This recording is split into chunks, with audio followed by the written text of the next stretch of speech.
일이었다라고 하는 것. 그래서 5달 동안이나 숨어있게 되어지죠.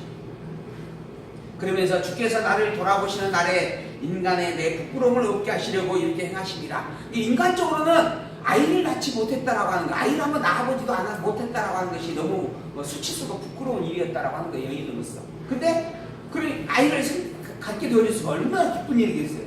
그러면 이게 기쁘니까 다 소문내고 자랑을 해야 되잖아요.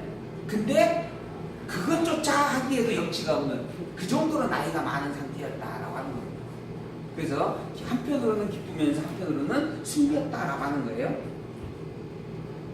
그리고 난 다음에 이제 나타나는 게 이제 예수님의 잉태되는 사건입니다.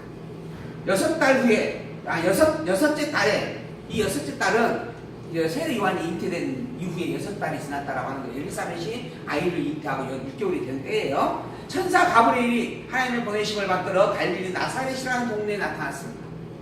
그리고 다윗의 자손 요셉이라는 사람과 종혼한 처녀에게 이르니 그 처녀의 이름은 마리아였다. 요셉과 마리아 이미 다 알고 계시잖아요. 이 둘은 이미 결혼하기로 약속하고 정혼을 했습니다. 근데 유대의 법에 따라서, 유대의 결혼 풍습에 따라서 정혼을 하고 난 다음에 1년 동안은 합방을 하지 않습니다. 그리고 이렇게 뭐죠? 서로 각방을 쓰면서 한 집에서 함께 머물러 있게 되어집니다. 왜 그러는가?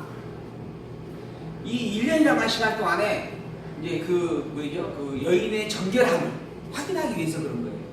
이게 만약에 결혼하기 전에 지금 결혼하려고 하는 사람과 이전에 다른 남자와의 관계가 있었다라고 한다면 그러면은 아이가 생기게 되어지는 거고, 그 아이가 생기시면 그 임신 사실이 드러나게 되어져 있잖아요. 그리고 10개월 되어지면 애기가 태어나야 되고, 그래서 이 기간 동안 그것이 있는지 없는지 확인하기 위해서, 그래서 1년이라고 한 시간 동안 결혼과 똑같은 모든 예우를 갖춰주지만 합방을 하지 않고 지내는 이 정혼의 기간이 있었습니다. 이게 유대의 결혼의 풍습이었어요. 그래서 요셉과 마리아도 선남선녀로 만나가지고 결혼을 약속하고 정혼을 하고, 그리고 지금 1년을 지금 유하고 있는 상태입니다.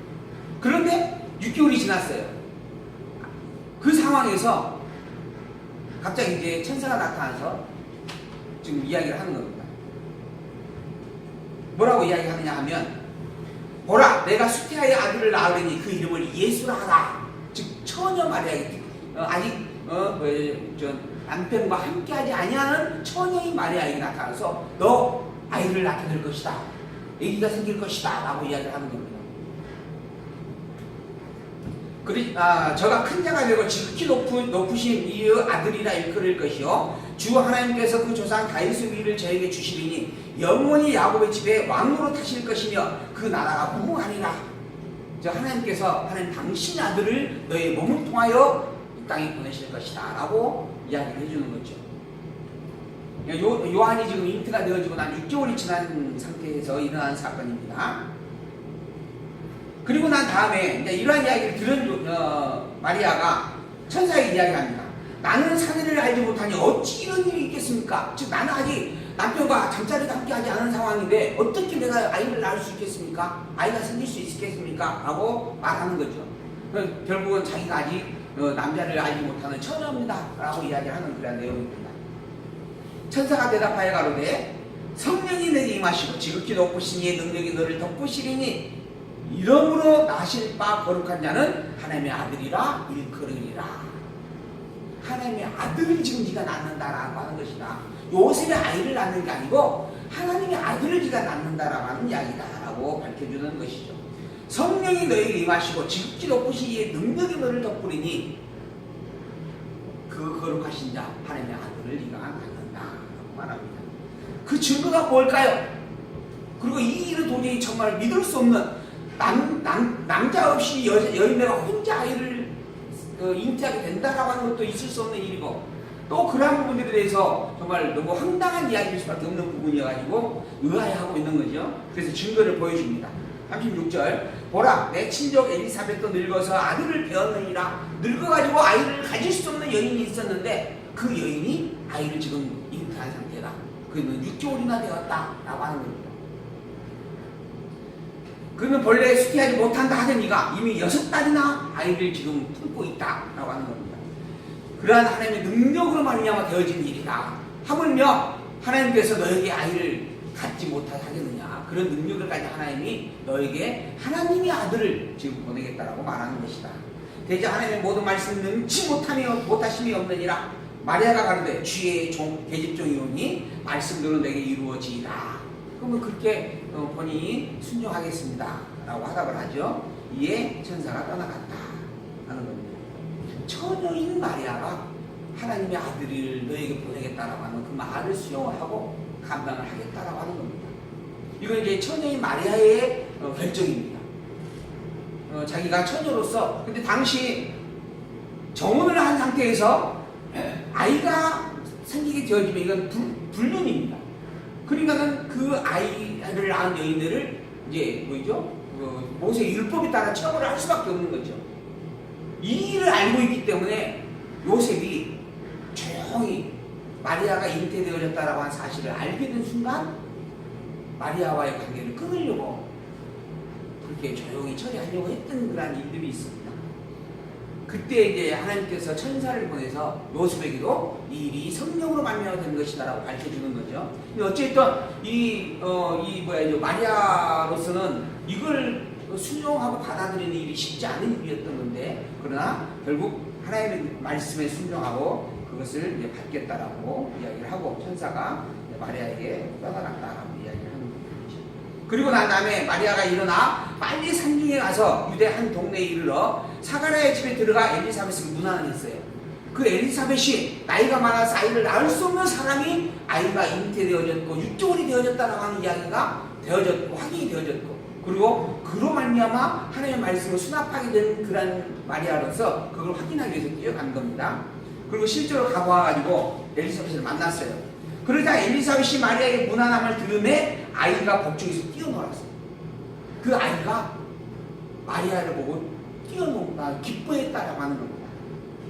또 엘리사벳이 성령의 충만함을 입어 큰 소리로 불러가로되 여자 중에 내가 복이 있으며 내 태중의 아이도 복이 있도다. 여자 중에 내가 참으로 복 있는 자다. 더불어 내 체중에 있는 아이는 정말 복된 자다. 하나님의 아들이다 라고 이야기를 하는 거죠.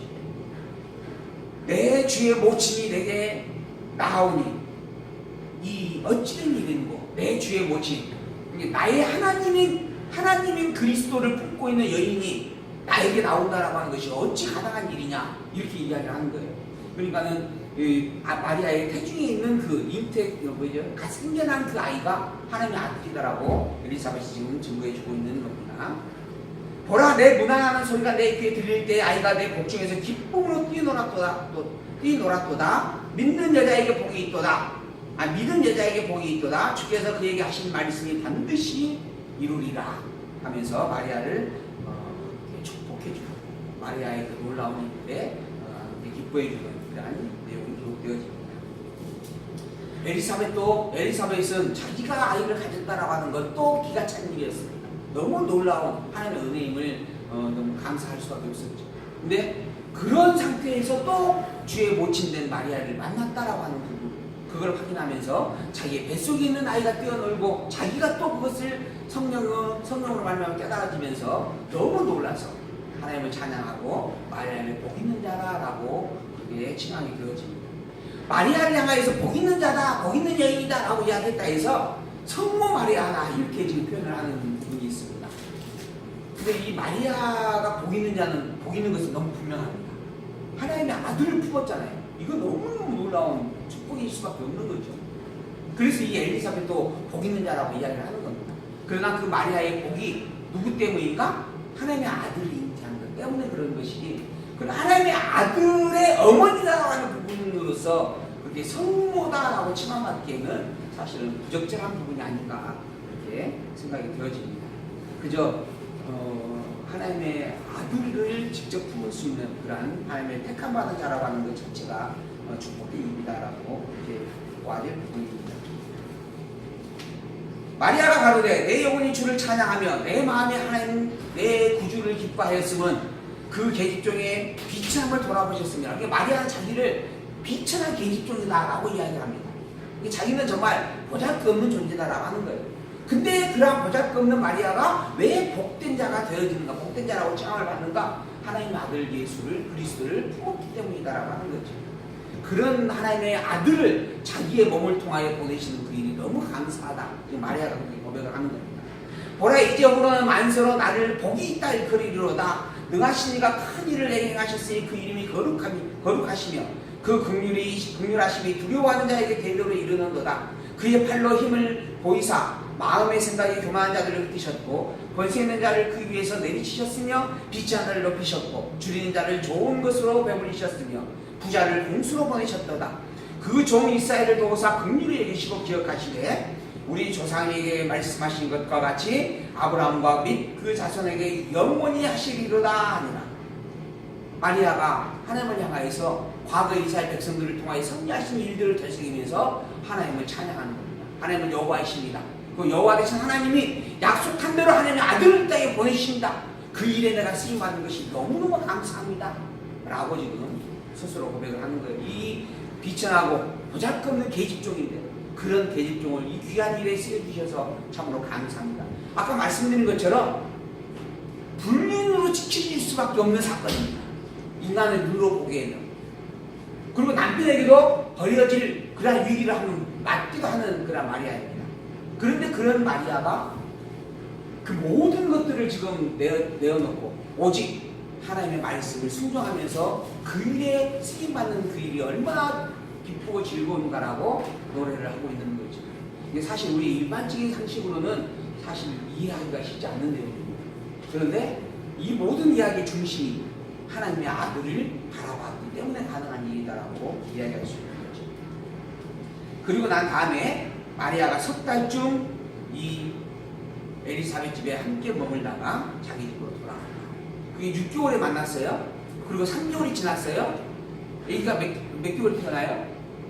10개월이 태어나요. 그러니까 태어나기 한 달을 남겨놓은 상황에서 마리아가 자기 집으로 갔다라고 하는 겁니다.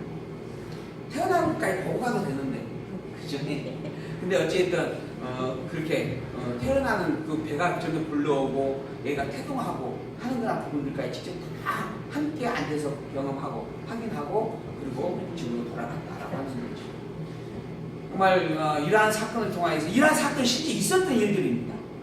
사가랴라고 하는 실제 제사장이 있었고 엘리사벳이라고 하는 그 늙어가지고 아이를 갖게 된 그런 여인이 있었고 그리고 그가 사는 동네가 어디였고 이 모든 게 실제 사실들입니다. 예수님은 마리아의 몸을 통해서 역사적 사실 속에 인간의 몸을 입고 이 땅에 오셨습니다. 그는 하나님의 아들입니다. 마리아의 몸을 통해서 왔다 할지라도 성령으로 말미암아 잉태되어졌고 마리아의 몸을 빌려 이 땅에 온 하나님의 아들이다라고 분명하게 천사는 증거해 주었습니다. 그리고 그걸 마리아도 함께 수납하고 고백을 했습니다. 예수님은 하나님의 아들이 너무 분명합니다. 그리고 그 하나님의 아들이 우리의 계속주인 그리스도가 되셨습니다. 그러므로 우리가 영원한 나라 하나님 나라 천국에 거할 백성의 소망을 갖게 되어지는 겁니다. 이런 하나님의 사랑과 그리고 그 살아계심을 우리가 더 분명하게 말씀을 통해서 다시 한번 살펴보았습니다. 우리는 오직 예수님을 그리스도로 분명히 고백합니다. 또한 더불어 예수님만이 그리스도라고 당당하게 외칩니다. 오직 우리의 그리스도는 하나님의 아들만이 가능한 일이고 예수님은 하나님의 아들이고 그래서 예수님은 하나님의 아들 그리스도가 틀림없는 것이고 더불어 하나님의 아들은 오직 복생자이기에 예수님만이 하나님의 아들 그리스도인 것이 또한 틀림없는 일입니다. 첫째 수많은 사람들이 나타나서 자기가 그리스도요 메시아요 하나님의 아들이요 예수라고 이야기할지라도 그건 다 거짓입니다. 오직 예수님만이 진정 하나님의 참된 아들입니다. 기도하겠습니다. 다윗의 동네 베들레헴의 구주가 나셨으니 곧 그리스도 주이십니다 라고 고백합니다. 그가 바로 예수님이셨으며 그러기에 예수님만이 우리의 구주 그리스도이십니다. 오직 예수님만이 하나님의 약속하신 대로 이 땅에 보낸 하나님의 아들이십니다.